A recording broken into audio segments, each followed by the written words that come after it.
Porque no hay ideas sin consecuencias ni verdades absolutas, nos conviene preguntarnos para conocer. Y para conocer precisamente qué es lo que está ocurriendo, acercarnos a esa difícil y compleja relación, también de mucho tiempo, México-Estados Unidos, estamos aquí en Debate 22 con el profesor universitario de la Universidad Autónoma Metropolitana, también es investigador, Heinz Dietrich. Gracias por estar aquí. Gracias, Javier. Vivimos particularmente un momento complicado en la relación que tenemos México-Estados Unidos por ese golpe en términos de aranceles a productos mexicanos en general. ¿Se puede hacer algo a estas alturas todavía? Yo pienso que se ha perdido mucho tiempo. Yo pienso que una iniciativa estratégica de México hubiera sido conveniente hace algunos meses porque se podía prever la evolución de ese conflicto y lo que iba a pasar. En este momento se trata de ver cómo evitar una catástrofe, que sería una ruptura de parte de Trump, ¿no? Y entonces ahora hay que, es como el Titanic, tú tienes que agarrar un safeboat, ¿no? un barquito, para que no te ahogues. Y entonces es la situación ahora en las negociaciones en Washington, ¿no? Estoy de acuerdo con que es necesario haber tenido una ruta crítica, una ruta de trabajo también, pues para poner parámetros, límites en esta relación según los intereses mexicanos y ellos por su parte de Estados Unidos, pero también es cierto que es difícil con un presidente como el de Estados Unidos prever alguna cosa con cierto tiempo. Bueno, mira, en la ciencia tú también estudiaste en la UNAM. En la ciencia tú tienes 4 partes de la realidad. Una es caótica, que no puedes prever. La otra es probabilística, que puedes prever en cierto grado, ¿no? La otra es determinística, o sea, ya está decidido lo que va a pasar. La gravitación te dice lo que va a pasar. Y lo último es un poco lo que tú puedas hacer ya con la conciencia, con el poder y con la inteligencia. Entonces tú tienes razón que Trump ha aumentado mucho ese rango de no poder prever lo que va a hacer, pero eso es intencional. Claro. ¿No? Ese es un método de hacer política. Y eso es, por ejemplo, el arancel al acero. Efectivamente. Lo pone y lo sostiene y después lo Efectivamente. Entonces, cuando tú analizas el otro, al adversario, y tú ves que él va de un fracaso a otro. Fracasó con Kim Jong-un en Corea del Norte, fracasa en Irán, fracasa con China y necesita ahora cumplir su promesa 2016. Yo voy a parar lo que pasa en la frontera sur y no ha podido hacerlo. Entonces ahora aparece como un hablador, lo que es. Pero ahora tiene que desquitarse esa imagen con algún triunfo barato frente a un país que es menos fuerte que China, por ejemplo. Y por eso empieza con México ahora, ¿no? Es un triunfo barato que busca, ¿no? Y lamentablemente... Que además le cuesta. Se está dando un tiro en el pie también. Todo lo que es el sur de Estados Unidos depende mucho de ese trato comercial. Efectivamente, mira, él está desesperado porque el largo brazo de la justicia, tanto civil como política en Estados Unidos, le está alcanzando. Claro. Ahora tiene mucha cola que pisar con... Todos los grandes proyectos económicos que ha hecho han terminado en fracasos. Siempre termina en bancarrota y siempre él sale ganando 40, 50 millones de dólares. Bueno. ¿Cómo haces esto? Claro. Y ahora la justicia de Nueva York está muy cerca de enjuiciarlo. Y el juicio político, el impeachment del Congreso. Entonces está desesperado y quiere tratar de distraer el debate, que es su método habitual, y conseguir algún triunfo con alguien que no está en buenas condiciones para defenderse. Ese es el trasfondo de lo que pasa. Pero sí tendrá consecuencias si lo lleva a cabo aquí. Sería terrible, sería un golpe muy duro para la economía. Yo pienso que lo va a hacer porque, como yo decía, él necesita algún triunfo, aunque sea temporal, para engañar a su electorado. Claro. Y no importa que algunas empresas en Estados Unidos... Bueno, varias empresas están presionando para que no lo hagan en Estados Unidos. Por supuesto. Pero como él se juega el pellejo con la elección de 2020, él va a sacrificar algunos intereses, aunque de corporaciones fuertes. ¿No? Motriz, claro. Entonces, sin duda, él va a aplicar eso porque él necesita un gesto de sometimiento, de sumisión de parte de México para que pueda seguir andando de bravucón diciendo, ya vieron ustedes, America First, primero Estados Unidos, y yo no soy un blando, yo hago lo que digo, ya puse orden en México. ¿No? Eso es lo que necesita y por eso lo va a imponer. Pero ¿cuánto es real de la ganancia que puede tener a ese plazo, digamos, electoral que él tiene cerca y también para distraer toda la cuestión de justicia que está siguiéndole los talones? Sí, mira, a mi juicio tú puedes usar una imagen. Conoces el chiste, quizás alguien se cae del piso 20 y pasa por el piso 19. Bueno, todavía todo ha pasado bien. 18, todo está bien. 17, no pasa nada. 16. Él está en esa situación. Entonces, trata de adelantarse con pasos desesperados en Corea, en Irán y ahora en México, de evitar que le alcance o la destitución política o la derrota electoral, porque ese milagro económico que artificialmente financió él está en un fin. El proceso, el ciclo de expansión económico está llegando a su fin. O sea, es posible que en 2020 ya la economía hace agua y va a perder entonces. Entonces está prácticamente hundiéndose. Y eso explica esos golpes de ahogado, pero de efecto que junto con Fox News puede usar para manipular a la gente. Claro. Porque no habla con la verdad. Eso es el grave problema, miente siempre. Pero está abriendo un flanco también muy complicado, por ejemplo, por la relación que tiene México con China, que ese sí es un enemigo que le causaría mucha mella, pues como que nos está haciendo hacer aliados con ellos, ¿no? Y los chinos seguramente están dispuestos a participar en la economía mexicana también. Mira, ese es el gran acto estratégico que Andrés Manuel López Obrador tiene que lograr. Porque México es como el jabón en el sándwich, ¿no? Tú tienes aquí Estados Unidos y tú tienes aquí China y Rusia también. Claro. Entonces, ¿cómo actúas entre esos dos gigantes? Tienes que ser un equilibrista, ¿no? AMLO una vez dijo, yo no soy florero, muy bien, pero sí tiene que ser equilibrista, como cualquier buen político. Entonces, yo pienso que él tiene que jugar la carta de China con India, con Rusia, etc. Inclusive deberían pensar en formar una especie de cártel de víctimas de agresiones comerciales y violaciones del derecho internacional de Trump.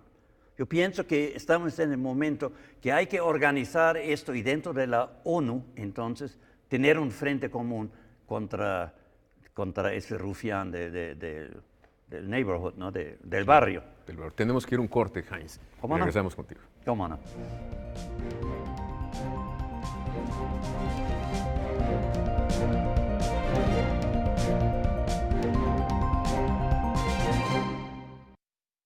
Les recuerdo que estamos aquí en Debate 22 tocando un tema coyuntural, un tema bastante complicado para México en estos momentos, con un especialista, digamos, que tiene la mirada global y particular de la relación México-Estados Unidos, que es el doctor, el maestro Heinz Dietrich. Gracias, Heinz. Seguimos contigo. Nos propusiste o nos diste la idea de que muchas de las víctimas, muchos de los afectados de las decisiones de Trump podrían juntarse para hacer, digamos, como una plataforma común y presionar también a este personaje, a este presidente. Sí, efectivamente, Estados Unidos es tan fuerte y Trump es una persona carente de ética, carente de moral, nunca debía haber llegado a un puesto público, tan fuerte y tan antiético que tú necesitas una gran alianza externa e interna para que tengas el poder de parar a ese sujeto.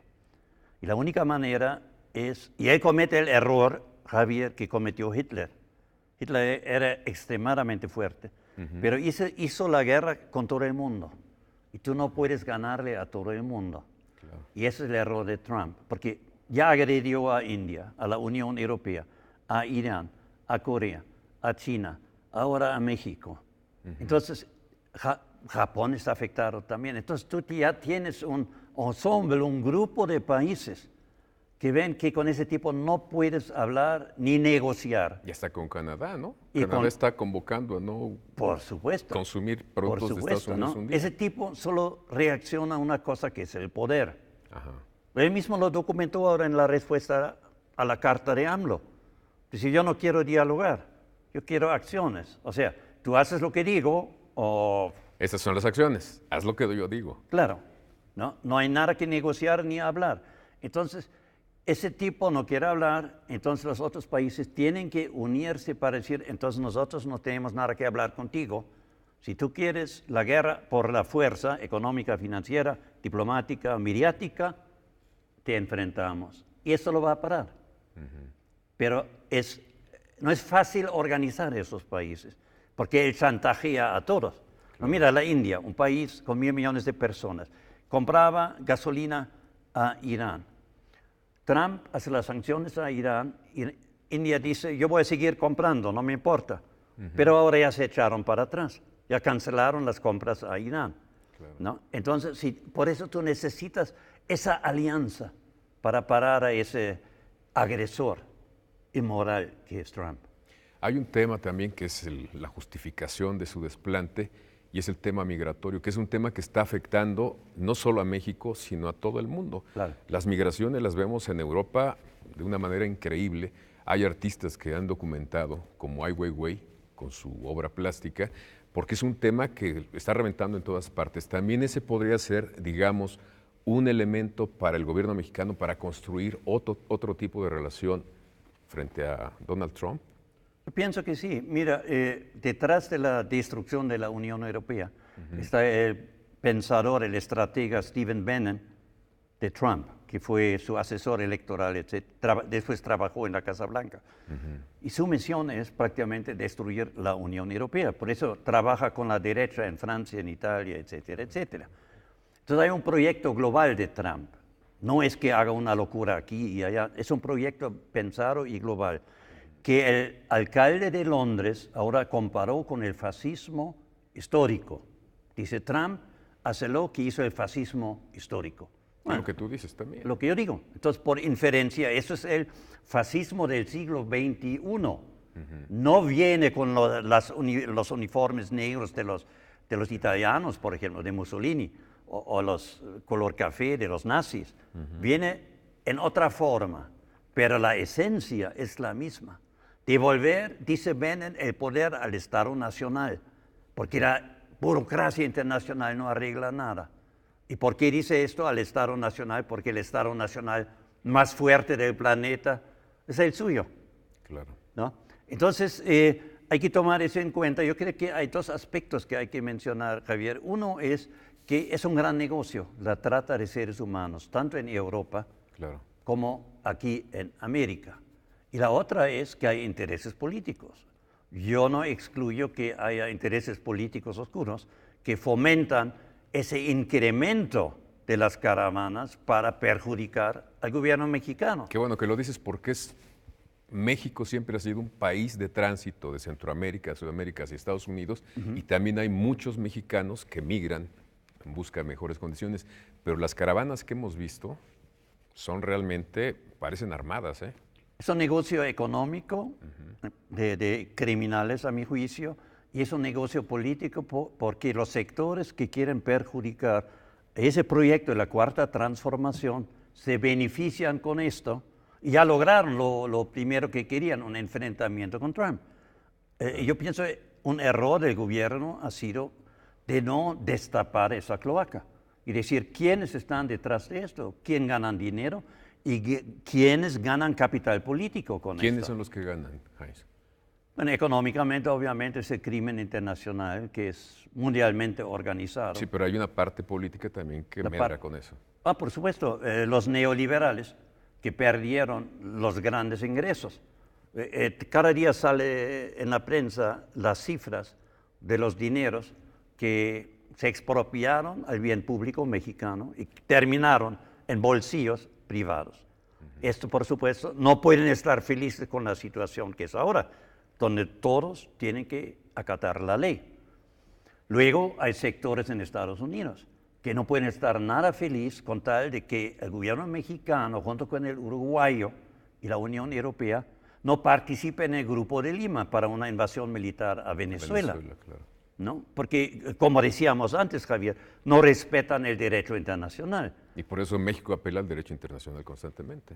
Que es lo único que puede hacer. Claro. Pero esos sectores de Miami obviamente quieren que México se doble y apoye la agresión de Trump contra Venezuela.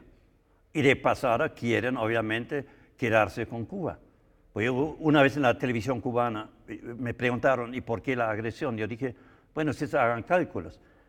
Su sector de biotecnología, eso fue hace un par de años, tiene un valor de 50, 60 mil millones de dólares. Si agregan a esto la zona hotelera de Cuba y los casinos que tenía la mafia antes, sí, entonces estás hablando de cientos de miles de millones de dólares. Entonces, esto juega un papel, ese sector reaccionario de Miami, que interviene políticamente con sectores reaccionarios europeos en la patria grande, en el hemisferio occidental, ¿no? Entonces yo pienso que si no es el gobierno que destapa esto, deben ser las universidades. ¿Para qué pagas miles de millones de pesos a las universidades públicas de México cuando no sacan esas cosas? Es muy extraño, ¿no? Yo te pregunto eso, tú eres universitario también, ¿es bueno, difícil que salgan? ¿Quieres la respuesta? ¿Por qué no lo hacen? Nos das la respuesta después de este corte. De acuerdo, gracias. Sí.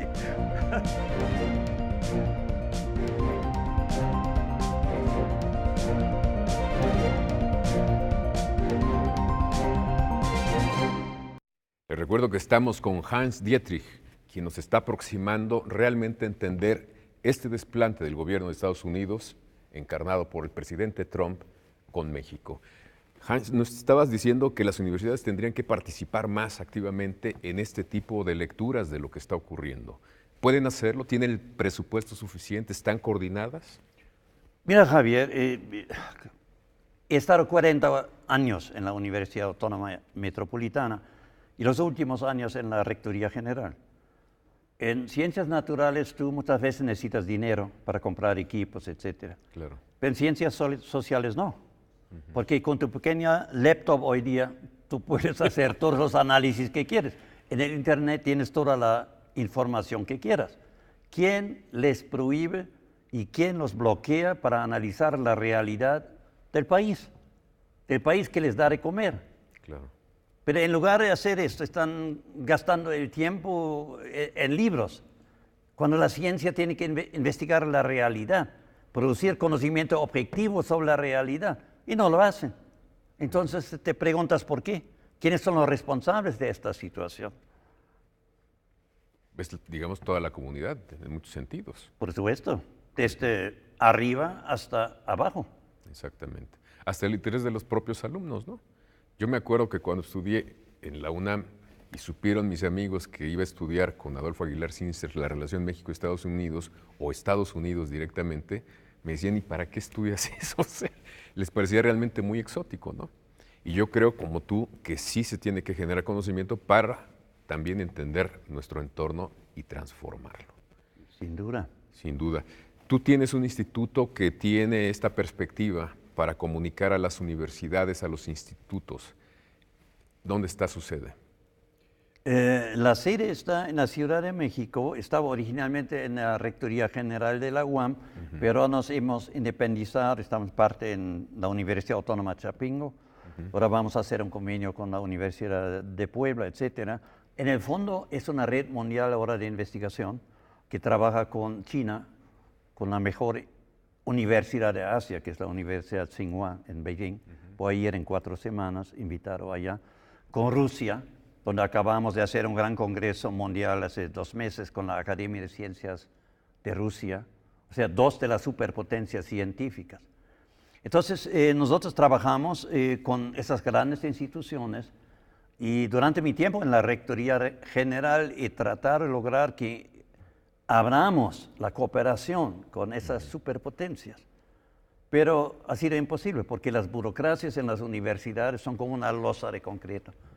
No te permiten cosas renacentistas, digamos, Que es así todo se conecta, todo está en todo. Claro, cuando tú lees a Leonardo da Vinci, ¿qué cerebro? ¿Qué decía él?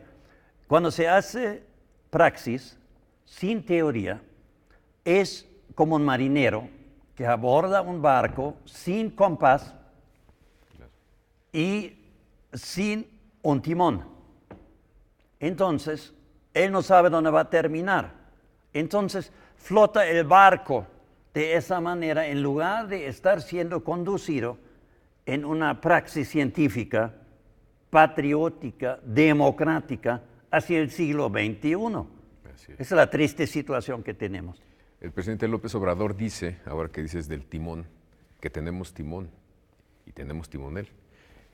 ¿Qué es lo que se tiene que construir y hacia dónde en la relación México-Estados Unidos?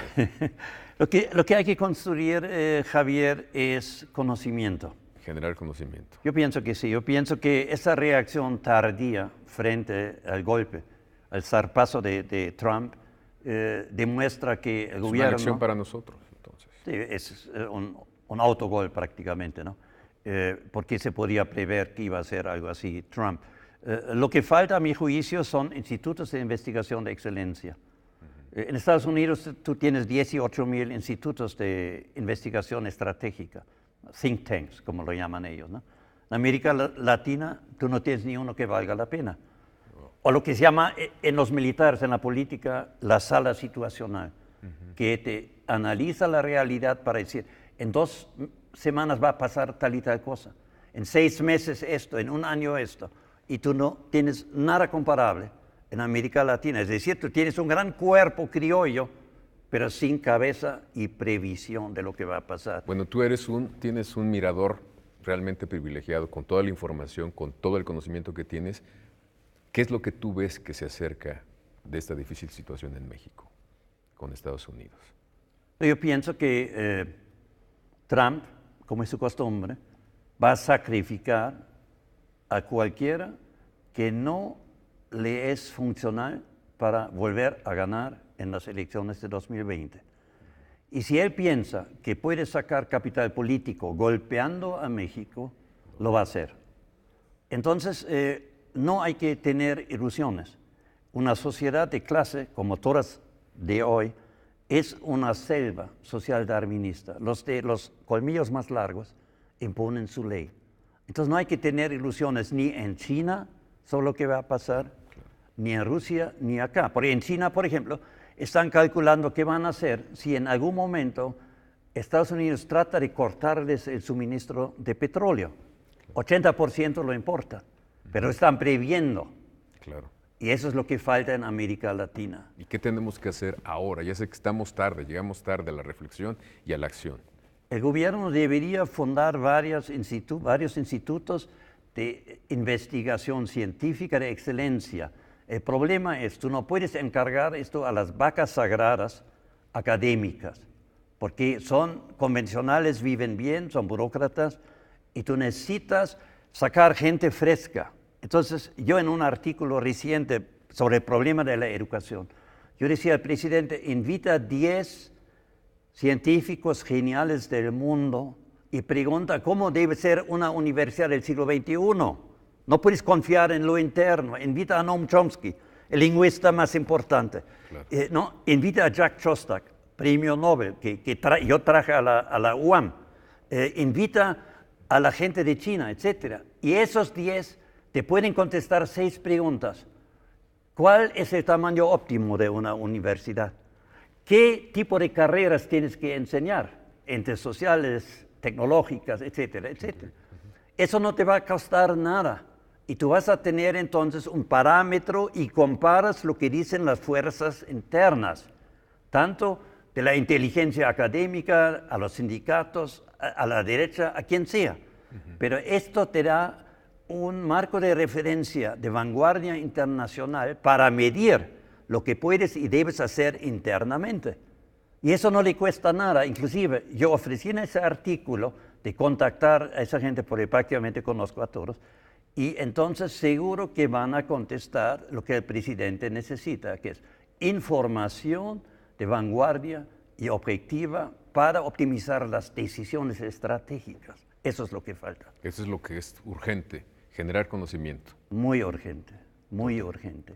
Y hay posibilidades para hacerlo. Como tú dices, no cuesta nada, hay que convocarlo, se puede convocar. Claro, el problema es en la tercera tesis de Feuerbach, que escribe Carlos Marx, uno de los mejores textos del mundo de la historia. Él dice, bueno, los educadores educan, muy bien, pero ¿quién educa a los educadores?